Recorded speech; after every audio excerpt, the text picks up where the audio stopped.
Updates at pinakahuling mga usapin sa mundo ng palakasan. Atin ang pakinggan dito sa Ang Pilipinas Ngayon. Napili ng Converge Fiber Xers si Justin Baltazar bilang kanilang first overall pick sa 2024 PBA Rookie Draft nitong linggo na ginanap sa Glorieta Activity Center sa Makati. Sasamahan ng 6'7" Pampanga star na si Baltazar ang koponan ng Converge na nagtapos ng may malamyang record sa Season 48 at inaasahan nila na malaking tulong ang maibibigay nito kasama na sina Justin Arana, Alec Stockton, Aljun Melesio at iba pang players ng Fiber Xers. Subalit inaasahan na tatapusin muna ni Baltazar ang kanyang kontrata sa Pampanga Giant Lanterns sa Maharlika Filipinas Basketball League o MPBL kung saan pakay nilang depensahan ang kanilang titulo sa liga bago siya opisyal na makakasali sa Converge.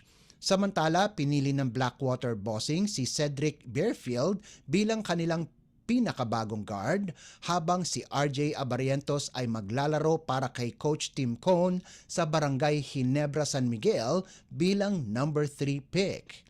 Mapupunta naman si Kai Balungay sa Phoenix, Dave Ildefonso sa Northport, Jonel Policarpio sa NLEX, Kylan Chongson at Felix Lemeti sa Rain or Shine, Jerome Lastimosa sa Magnolia, Mark Nonoy sa Terra Firma, CJ Cancino sa Meralco at si Evan Nava sa San Miguel.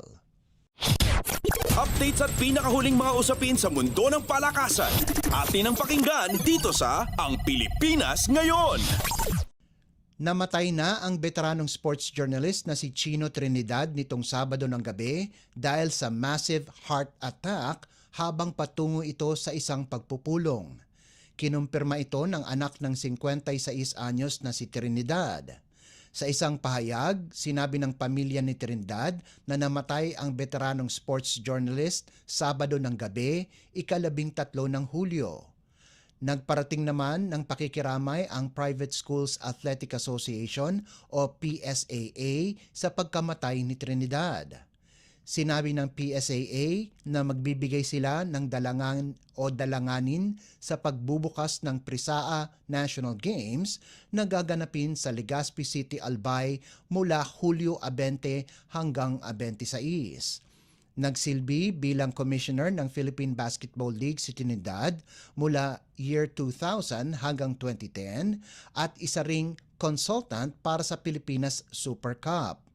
Nito lamang Mayo, ayon sa Sharks Billiard Association, itinalaga si Trinidad bilang commissioner ng Professional Billiards League.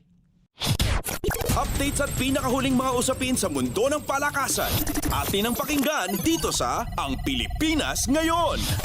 Dinaanan lamang ng Strong Group Athletics o SGA Philippines ang BSBL Guardians para manatiling malinis ang kanilang record sa 43rd William Jones Cup. Nakapagtala ang SGA ng 91-69 panalo sa Taipei para sa kanilang ikalawang sunod-sunod na panalo sa pangunguna ni Chris McCullough at Ange Kouame. Ang dating import ng San Miguel Beer sa PBA na si McCullough ay nakapagtala ng 23 puntos at 7 rebounds habang ang dating Gilas Pilipinas big man na si Kouame ay nakapagrehistro ng double-double na 16 na markers at 10 rebounds, sahog pa ang isang tapal.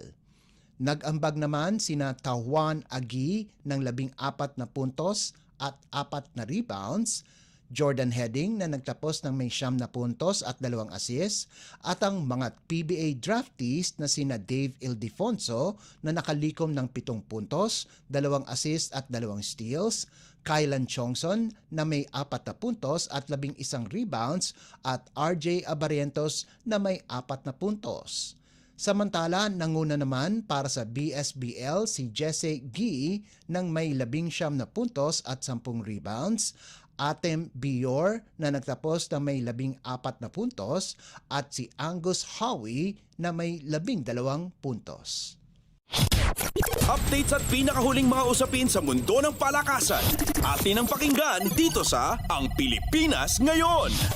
At yan ang pinakahuling balita sa larangan ng palakasan. Para sa Radyo Pilipinas World Service, ito po si Leo Magpayo. Magandang araw. Updates at pinakahuling mga usapin sa mundo ng palakasan. Atin ang pakinggan dito sa Ang Pilipinas Ngayon.